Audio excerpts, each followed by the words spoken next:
उत्तर प्रदेश में एक और 1 लाख से ज्यादा का इनामी बदमाश ढेर कर दिया गया है। सहारनपुर में एसटीएफ ने ललन सिंह को ढेर किया, जो यूपी ही नहीं बल्कि बिहार में भी मोस्ट वांटेड था। लेकिन योगी आदित्यनाथ के प्रदेश में अपराध करना मना है। अगर कोई कानून को अपने हाथ में लेता है तो फिर उसका अंजाम यही होता है। क्योंकि योगी के राज में लॉ एंड ऑर्डर सबसे प्रायोरिटी पर है और अगर कोई उसे हाथ में लेगा तो फिर कानून के मुताबिक उसका हिसाब होता है। आतंक का पर्याय बन चुका ललन ढेर हो चुका है और उसका आतंक भी। सूचना के आधार पर पुलिस आरोपी को पकड़ने गई थी। आरोपी ने फायरिंग कर दी और जवाबी कार्रवाई में उसे गोली लग गई और उसने अस्पताल में दम तोड़ दिया। आरोपी के पास से बाइक और एडवांस हथियार मिल गए हैं। एक सब इंस्पेक्टर पर गोली चला के उसकी सर्विस वेपन लूटने का भी इसने कृत्य किया था। इसने अभी तक कुल 7 हत्याएं कर रखी थी। ललन बिहार के समस्तीपुर का रहने वाला था। बिहार में कई मामलों में वो वांटेड था तो उत्तर प्रदेश में भी कई मामलों में वो आरोपी था। चंदौली में 25,000 तो वहीं वाराणसी में 1 लाख का इनाम उस पर घोषित था और अब वो यमराज के पास जा चुका है। लेकिन योगी फोर्स का एक्शन लगातार जारी है। जून की बात की जाए तो ये अब तक का चौथा लटकिया एनकाउंटर है। इससे पहले भानु प्रताप, कमलेश बिंद और इसराइल का भी यमराज वाला टिकट कट चुका है। उत्तर प्रदेश के प्रयागराज में बेटी की आबरू से खिलवाड़ करने वाला मुशर्रफ अब बैसाखी पर आ गया है, क्योंकि उसने वो गलती की थी जिसकी कोई माफी नहीं। दरअसल पीड़िता के परिवार ने बीजेपी विधायक से इंसाफ की गुहार लगाई थी और उसके बाद विधायक ने पुलिस को सख्त एक्शन के आदेश दिए थे। और पीड़िता के परिवार से मुलाकात के बाद पुलिस को साफ साफ कहा गया था कि अपराधी कोई भी क्यों ना हो, कार्रवाई ऐसी होनी चाहिए कि 10 पुश्ते याद रखें, क्योंकि ये योगी युग है। इन लोगों को बख्शा नहीं जाएगा। इनकी पुश्ते याद रखें कि इन लोगों ने जो हरकत करी है ना, उनके साथ क्या किया जाएगा। 10 पुश्ते इनकी याद करवा देना। अशरफ हो या अकबर हो, इनमें से किसी को नहीं छोड़ूंगा मैं। दरअसल आरोपियों ने हिंदू नाबालिग लड़की को अगवा कर दुष्कर्म किया था, जिसके बाद विधायक ने पुलिस को फटकार लगाई थी, जिसका असर ये हुआ कि कुछ ही घंटों में आरोपी मुशर्रफ का एनकाउंटर हो गया और वो पुलिस के कंधों पर लटका दिखाई दिया और अब वो पैरों से नहीं बल्कि बैसाखी के सहारे चलेगा। देखिए, ये योगी युग है और यहाँ पे एक नाबालिग का बच्ची के साथ इस तरह से दुष्कर्म कर जाएं ये, और ये सोचते हैं कि इन लोग बच जाएंगे, तो ऐसा हो नहीं सकता। यूपी सरकार का मैसेज साफ है, अगर बेटियों की इज्जत से खिलवाड़ किया तो फिर योगी फोर्स किसी भी अपराधी को बख्शेगी नहीं। उत्तर प्रदेश की तरह हरियाणा पुलिस भी कुख्यात बदमाशों से सख्ती से पेश आ रही है। अपराध करने के बाद पुलिस पर गोली चलाने वालों का बुलेट से जवाब दिया जा रहा है। सोनीपत और कैथल में पुलिस ने 2 बदमाशों का आज एनकाउंटर किया। हरियाणा में हिस्ट्री शीटर और कुख्यात अपराधियों के लिए कोई माफी नहीं है। अपराध का रास्ता बदमाशों को या तो सीधा यमलोक ले जा रहा है या फिर अस्पताल होकर जेल। हरियाणा में क्राइम और क्रिमिनल को पनपने नहीं दिया जाएगा। किसी भी सूरत में क्राइम और क्रिमिनल यहाँ पे किसी भी एक्टिविटी को अंजाम नहीं दे सकते। कैथल में जब एक बदमाश के अपराधों का पुलिस ने बुलेट वाला हिसाब किया तो देखो कैसे वो गिड़गिड़ाने लगा, गुनाहों के लिए माफी मांगने लगा, दोबारा कैथल नहीं आने की कसम खाने लगा।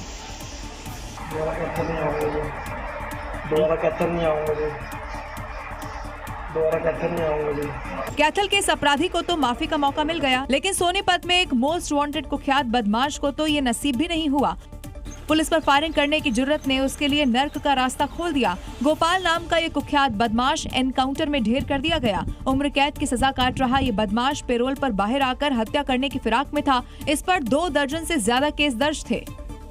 बिहार के भोजपुर में हुए भरत तिवारी एनकाउंटर का मामला लगातार तूल पकड़ता जा रहा है। एक तरफ सर्व समाज के लोगों ने आक्रोश मार्च निकालकर पुलिस कार्रवाई पर सवाल उठाए हैं, तो दूसरी तरफ इस मामले की जांच की मांग सुप्रीम कोर्ट तक पहुंच गई है।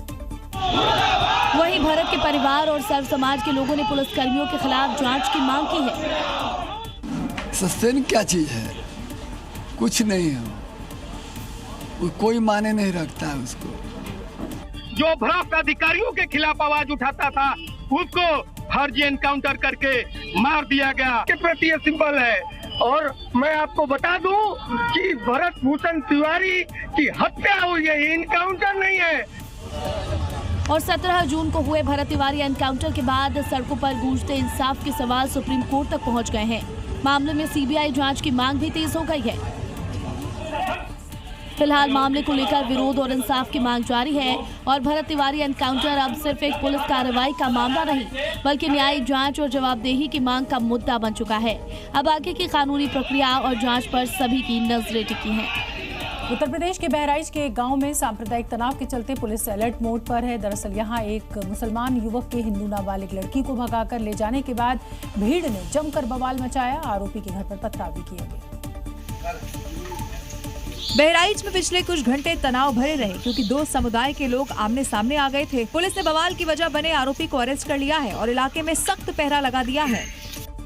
पुलिस की गिरफ्त में आया ये वही आरोपी लतीफ अहमद है जो कि एक हिंदू नाबालिग लड़की को लेकर भाग गया था, जिसके बाद गुस्साई भीड़ ने इसके घर पर पथराव किया, तोड़फोड़ की। आरोपी के मददगार की आटा चक्की में भी आग लगाने की कोशिश हुई। लतीफ की करतूत से उपजे सांप्रदायिक तनाव ने प्रशासन के भी हाथ पैर खुला दिए हैं। हालात को काबू करने के लिए फौरन 3 थानों की पुलिस को तैनात किया गया। फिलहाल आरोपी को गिरफ्तार कर नाबालिग लड़की को उसके परिवार को सौंप दिया गया है और इलाके में तनाव को देखते हुए पुलिस फोर्स की तैनाती है।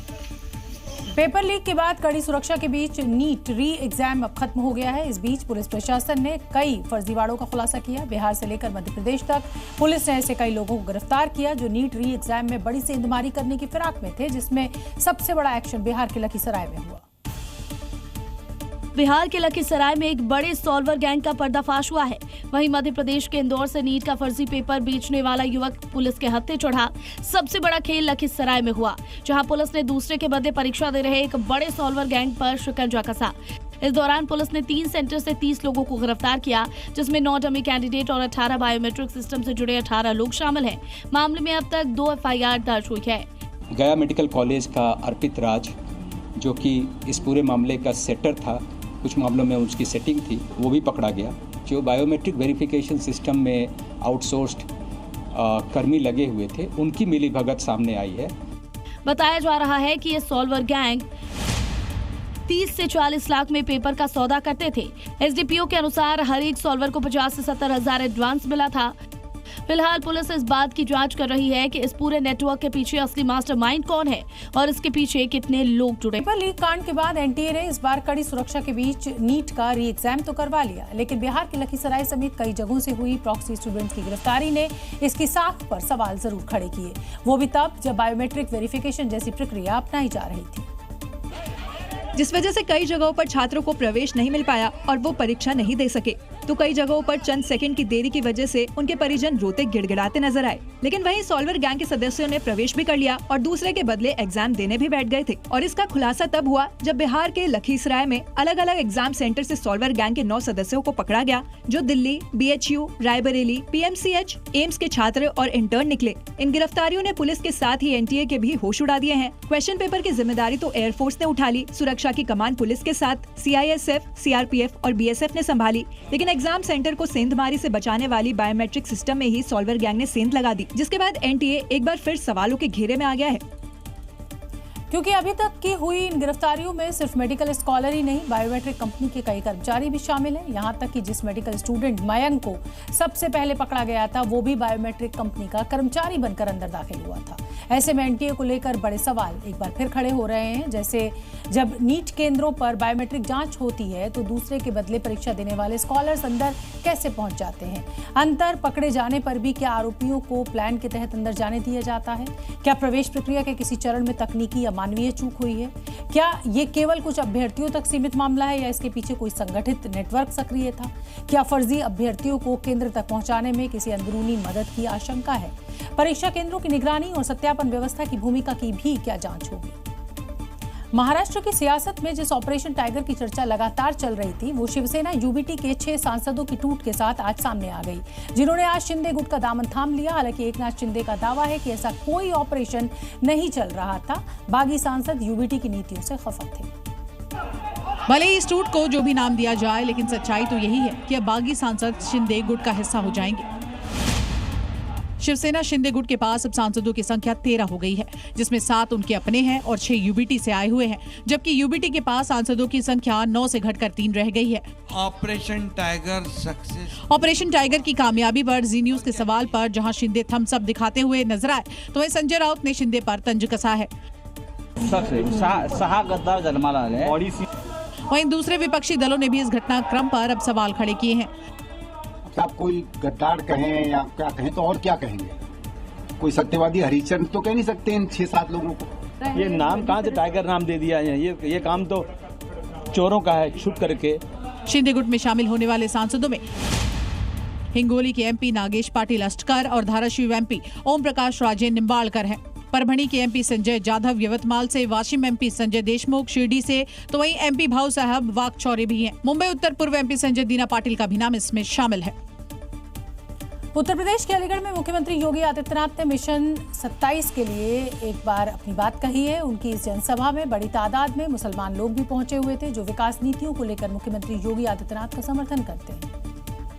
सबका साथ, सबका विकास, सबका विश्वास, सीएम योगी इसी मंत्र पर शासन करते हैं। इसलिए योगी शासन के इस विकास रथ पर अब भाईजान भी सवार होने लगे हैं। ये सरकार कहीं जाने वाली नहीं है।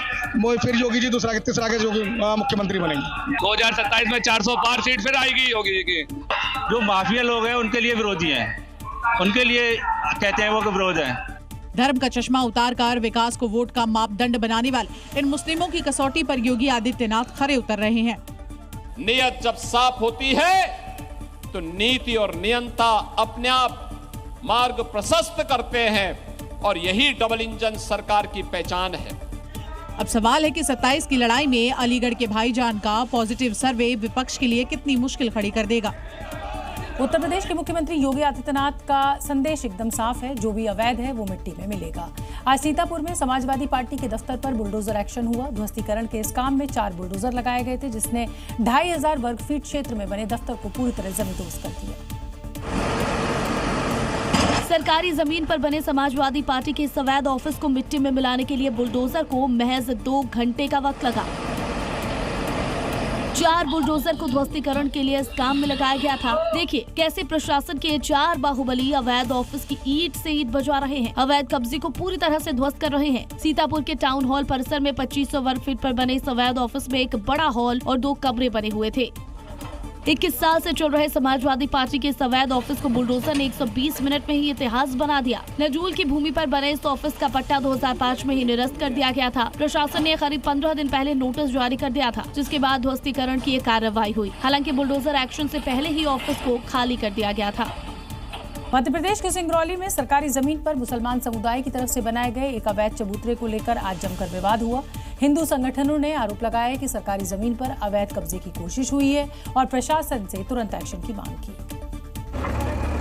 जिसके बाद प्रशासन ने सरकारी जमीन पर बने इस विवादित चबूतरे पर बुलडोजर चला दिया। ये जो बुलडोजर है, इसके जरिए उसको पूरी तरह से चबूतरा को हटाया गया, यानी शासकीय जमीन को खाली कराया गया है। दरअसल ये पूरा बवाल उस वक्त शुरू हुआ जब मुहर्रम के मौके पर मुस्लिम समुदाय की तरफ से सरकारी जमीन पर एक चबूतरा बना दिया गया और उस पर धार्मिक झंडा लगा दिया गया। जैसे ही हिंदू संगठनों को इसकी खबर मिली, उन्होंने मौके पर पहुंचकर हंगामा शुरू कर दिया। चबूतरा बन रहा था, पूरी तरह निर्माण। अगली खबर का रुख करेंगे। उत्तर प्रदेश के रामपुर में एक बार फिर अवैध प्लॉटिंग के खिलाफ योगी आदित्यनाथ ने जिस तरीके की बात कही है, उत्तर प्रदेश पुलिस ने यहां पर एक्शन लिया। यहां आरडीए ने अवैध प्लॉटिंग के साथ ही बिना स्वीकृति निर्माण करने वालों के खिलाफ एक्शन लिया और भूमाफियाओं को चेतावनी भी दी। प्राधिकरण के बुलडोजर ने आज शहर में करीब 12 हेक्टेयर पर हो रही अवैध प्लॉटिंग पर कार्रवाई की। निर्माण के लिए लगाए गए पिलर हो या फिर बाउंड्री वॉल, हर एक चीज पर सबीस ने वार करना शुरू कर दिया। 2 भूमाफियाओं के होश उड़ गए, जिन्होंने बाउंड्री कर गेट लगाकर ये समझा था कि अब जो कब्जा पक्का हो गया, उनको पीले पंजे ने पसीना पसीना कर दिया। इस दौरान सुरक्षा के कड़े इंतजाम थे और लोगों को इस एक्शन के जरिए कड़ी चेतावनी भी दी गयी। हम लोग जो अवैध प्लॉटिंग पर ये कार्रवाई कर रहे हैं और अभी तक हम ये हमारी 5वीं कॉलोनी है जिस पर हमारी ये ध्वस्तीकरण की कार्रवाई चल रही है। यहाँ जिला प्रशासन और प्राधिकरण ने अवैध तरीके से निर्मित 4 मकानों को सील भी किया, जिन पर जल्द बुलडोजर एक्शन भी होगा।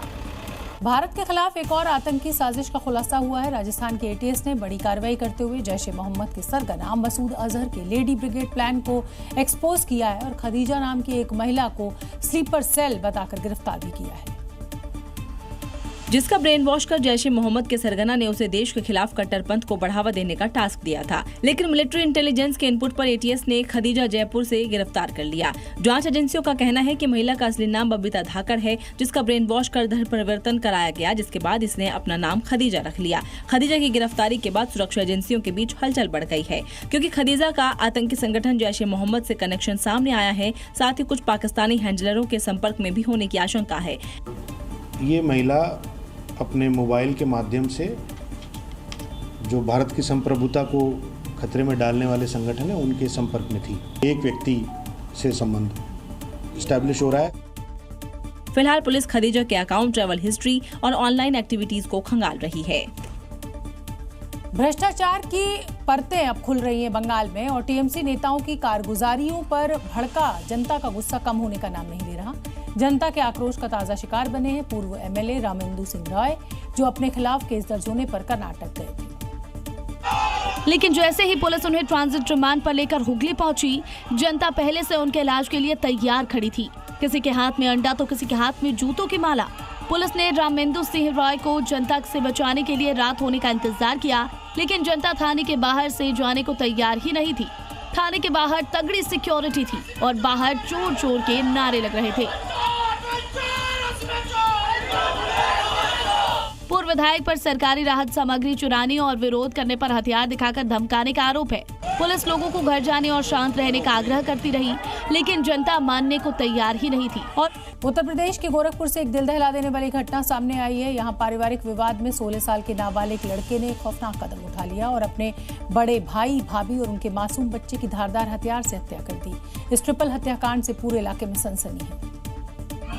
आधी रात को हुए ट्रिपल मर्डर के बाद पूरे गांव में मातम पसर गया। इस दौरान मृतक की बेटी ने सनसनीखेज खुलासा किया कि कैसे उसके पिता अमित गुप्ता, मां रंजना गुप्ता और उनके 3 साल के भाई रियांश गुप्ता की निर्मम हत्या हुई।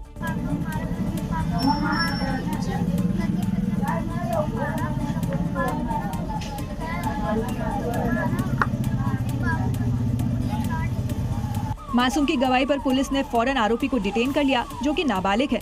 घटना मृतक के छोटे भाई के द्वारा कारित की गई है और इस संबंध में आरंभिक जांच के दौरान जो पूछताछ है उसके द्वारा आला कत्ल भी बरामद कर लिया गया है। पुलिस के मुताबिक पिता के टॉर्चर से नाबालिग आरोपी ने पिता को मारने की धमकी दी और जब बड़ा भाई बीच में आ गया तो गुस्से में उसे, उसकी पत्नी और बेटी की हत्या कर दी। फिलहाल पुलिस आरोपी से पूछताछ कर हत्या के पीछे के कारणों की जांच कर रही है। जम्मू कश्मीर के गांदरबल में फिर माता खीर भवानी मेला लगा है। घाटी में लगा ये शक्ति उत्सव कहीं ना कहीं ये संदेश जरूर दे रहा है कि अब सब कुछ बदल चुका है। ना तो अब ये 90 का दशक है और ना वो खौफ, क्योंकि घाटी अब सुरक्षित है। इसी का नतीजा है कि माता खीर भवानी मेले में बड़ी तादाद में कश्मीरी पंडित पहुंच रहे हैं। सैकड़ों बसों में गांदरबल के तुलमुला में माता खीर भवानी के मंदिर में पूजा अर्चना कर रहे हैं और उनकी सुरक्षा के लिए तैनात है भारत के धुरंधर। सीआरपीएफ और जम्मू कश्मीर पुलिस का स्पेशल ऑपरेशन ग्रुप जो है वो यहाँ तैनात किया गया है। इसके अलावा वुमेन्स बटालियन जो है उसको भी तैनात किया गया है। कश्मीरी पंडितों के लिए माता खीर भवानी उनकी कुलदेवी है, जिन्हें पूजने के लिए विदेशों से कश्मीरी पंडित आते हैं। मेले में एलजी मनोज सिन्हा ने पहुंचकर पूजा की। यहाँ से कश्मीर से कि यहाँ अमन जो है तो वो देखने को मिल रहा है, शांति है। ज्यादा भीड़ है, बाकी लास्ट टाइम के हिसाब से तो ज्यादा ही है, क्योंकि लास्ट टाइम हम अपने भाइयों के साथ मिले, बहनों के साथ मिले, अपनी भूमि पे आ जाए, अपनी जगह पे आ जाए। इस बार कुंड का पानी हरे रंग का है, जो सुख समृद्धि का प्रतीक है। मान्यता है कि कुंड के पानी का रंग भविष्य का संकेत देता है। जी, कुंड का रंग जब हरा होता है तो ये शांति, प्रॉस्पेरिटी जो है, मतलब सुख समृद्धि दिखाता है। और सुरक्षा घेरा देखकर मुनीर और मुनीर के आतंकी शायद सपने में भी दहशत फैलाने की नहीं सोचेंगे, क्योंकि अगर कुछ करेंगे तो सीधे जहन्नुम पहुंचेंगे। माफिया अतीक अहमद को खत्म किया जा चुका है, लेकिन उसके गुर्गे अभी भी माफियागिरी नहीं छोड़ रहे। प्रयागराज में गैंगस्टर वदूद ने 2 कारोबारियों से रंगदारी मांगने की बात कही, क्योंकि 24 घंटे पहले ही मुख्यमंत्री योगी आदित्यनाथ ने माफिया को चेतावनी दी थी। माफिया के लिए कोई जगह नहीं है। माफिया या तो जेल के अंदर है या मिट्टी में मिल गए हैं। यानी वदूद का नंबर भी जल्द लगने वाला है, क्योंकि उसने योगी के यूपी में माफियागिरी करने की हिम्मत की है, जिसे लेकर वदूद के खिलाफ शिकायत भी दर्ज कराई गई है। पहला मामला कारोबारी राजकरण ने दर्ज कराया है और आरोप लगाया कि वदूद कम दाम पर उनकी कीमती जमीन खरीदना चाहता है और 7 लाख की रंगदारी मांग रहा है, जबकि दूसरा केस प्रॉपर्टी डीलर ने किया है। वदूद ने डीलर से 50 लाख की रंगदारी न देने पर अंजाम भुगतने की धमकी दी है। गैंगस्टर वदूद है, वो लगातार कारोबारी राजकरण को धमका रहा है, कह रहा है कि जमीन को उसके नाम कर दी जाए। 380 वर्ग गज के आसपास ये जमीन बताई जा रही है, इसकी कीमत लाखों में है, लेकिन माफिया का जो गुर्गा है वो औने पौने दाम में इस जमीन को हथियाना चाहता है। योगी फोर्स तक शिकायत पहुंची है और अब वदूद का भी वैसा ही हिसाब होगा जैसा उसके आका का हुआ था, क्योंकि यूपी में ना तो माफिया बचेंगे और ना माफियागिरी। बॉलीवुड के मशहूर एक्टर पंकज त्रिपाठी के बड़े भाई पर बिहार के गोपालगंज में तेज धार हथियार से जानलेवा हमला किया गया। गंभीर रूप से घायल पंकज के बड़े भाई विजेंद्र नाथ तिवारी को पटना एम्स ले जाया गया, जहां उनका उपचार चल रहा है। अब पुलिस पता लगा रही है कि वो कौन लोग हैं जिनके कालीन भैया यानी पंकज त्रिपाठी के परिवार से दुश्मनी है, क्योंकि शुरुआती जांच में पंकज त्रिपाठी के बड़े भाई पर हमला पुरानी रंजिश से जोड़कर देखा जा रहा है। साथ ही ये भी खुलासा हुआ है कि घात लगाकर हमलावरों ने पंकज त्रिपाठी के भाई पर तेज धार हथियार से हमला किया और फिर फरार हो गए। हमले में घायल विजेंद्र नाथ का पटना एम्स में इलाज चल रहा है। विजेंद्र नाथ पंकज त्रिपाठी के 5 भाई बहनों में से सबसे बड़े हैं और गोपालगंज में ही रहकर खेती किसानी का काम करते हैं। गोपालगंज में हुई ये वारदात फेमस बॉलीवुड एक्टर के भाई पर हमला नहीं है, बल्कि कानून व्यवस्था पर भी सवाल खड़े करता है कि अपराधी किस कदर बेखौफ हो चुके हैं।